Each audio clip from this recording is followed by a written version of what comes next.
عليكم ورحمة الله وبركاته. ازيكم عاملين ايه؟ يا رب تكونوا بألف خير. كل سنة وانتم طيبين. طبعا، زي ما انتم شايفين كده انا جبت سمكة كبيرة جدا.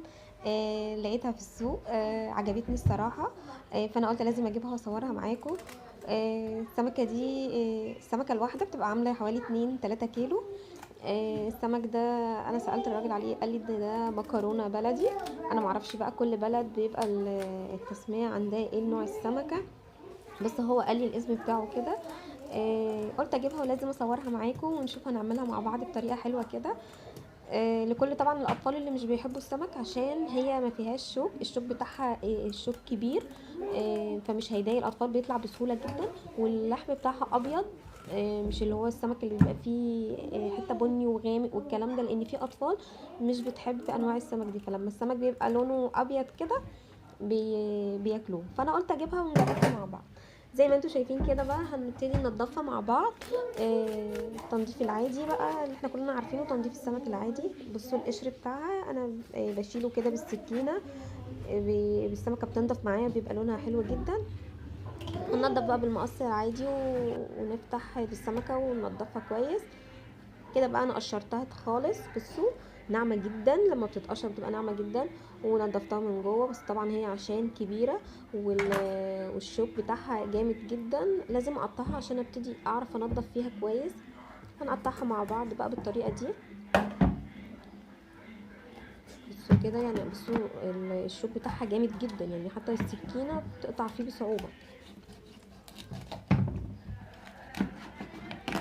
هنقطعها بقى ايه قطع كده زي قطع السلمون كده. او تقدري تخليها وتعمليها كفتة برضو، مش لازم تعمليها بنفس الطريقة اللي احنا هنعملها.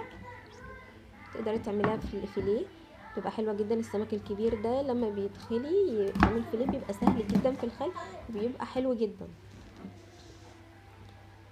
هنقطعها بقى، بصوا كده انا قطعتها عشان اقدر اوصل للحتت اللي جوه دي كده، ان انا انضفها كويس. بصوا لازم بقى كل ده هيتنضف كويس، وهنشيله بقى تحت المية، وبالمقص والسكينة بقى نشيل كل الحاجات الزيادة دي. هنضفهم انا بقى كده، ونرجع مع بعض تاني نشوف هنتبلها ازاي. ودي طبعا الراس بتاعت السمكة هقسمها كده على كمية كبيرة جدا عشان تستوي معايا، وعشان اقدر انضف المنطقة دي برضو، لان السمك طبعا بنحتاج ان احنا ننضفه كويس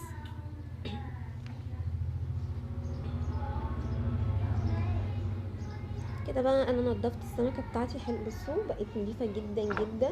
نضفتها كويس تحت الميه. دي معايا بقى التتبيله بتاعتي، معايا فلفل احمر وفلفل اخضر وتوم. طبعا زي ما احنا عارفين نحط ملح وكمون.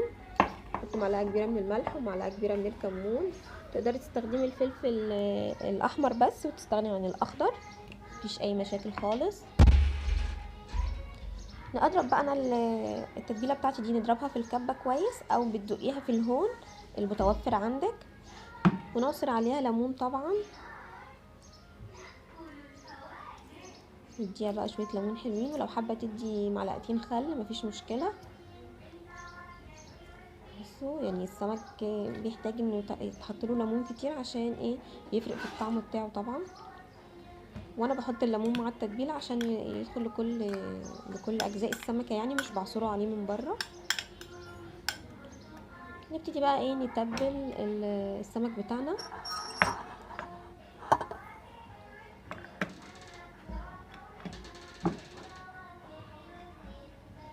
هناخد بقى السمكه كده ونتبلها من جوه ومن بره كويس، يعني ندخلها التتبيله كويس جدا، لان هي اللحم بتاعها قطع كده وكبير، فلازم التتبيله توصلها كويس عشان يبقى كلها طعمها حلو.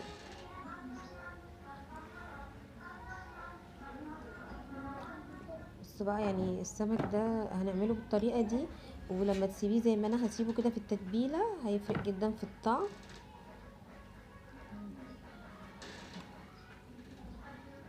بصوا لازم التتبيله تلف على السمكه كلها من بره ومن جوه، عشان ده اللي هيفرق معاكي وهيطعم معاكي اللحمه بتاعه السمكه.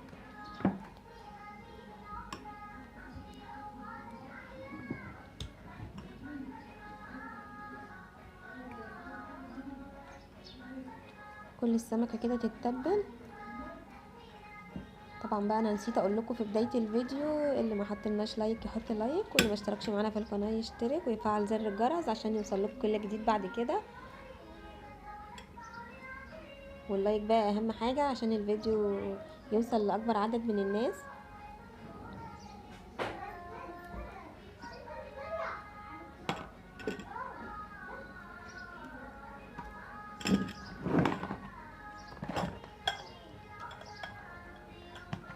كده بصوا بقى، انا تبلت السمكه بتاعتي كلها، خلصتها خلاص. وهبتدي بقى اسيبها حوالي نص ساعه في التتبيله. يعني لو حابه تسيبيها اكتر من كده يبقى احسن. نعمل بقى ايه الرز بتاعنا على ما السمكه بتاعتنا نسيبها في التتبيله.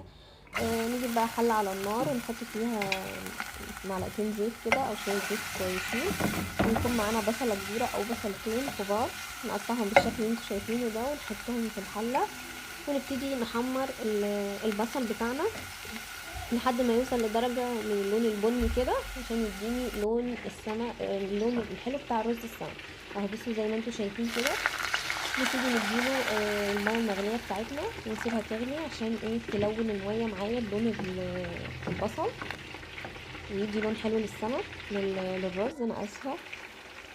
كده بقى معايا المية بعد ما غليت، بصوا بقى لونها بني خالص. ننزل عليها بالرز بتاعنا. طبعا الرز بتاعنا احنا عارفين ان الرز المصري كوبايه الرز بتاخد كوبايه ميه، واحنا الميه بتاعتنا طبعا حطينا فيها الملح، تبلناها كويس بالملح وكل حاجه، فهي جاهزه بقى ان احنا نحط فيها الرز. بصوا بقى الرز بتاعنا بعد ما استوى، بصوا لونه عامل ازاي وشكله وريحته وطعمه، انا مش قادره اوصف لكم. خلاص بعد ما خلصنا الرز نبتدي بقى ايه نقلي السمك بتاعنا. هنحط بقى طاسه على النار وفيها زيت سخن جدا. نبتدي بقى نتبل السمك بتاعنا في الدقيق الاول، وبعد كده هننزل على بميه، نجيب بوله كده فيها ميه وننزل بالسمكه بشويه ميه ونحطها في الزيت على طول. الحركه بتاعت ان احنا بنحط السمك في الميه دي بتخلي السمكه تطلع معايا مقرمشه. حابه تستغني عنها مفيش مشكله خالص، بس هي خطوه حلوه بتدي قرمشه للسمك بيطلع معاكم مقرمش وحلو.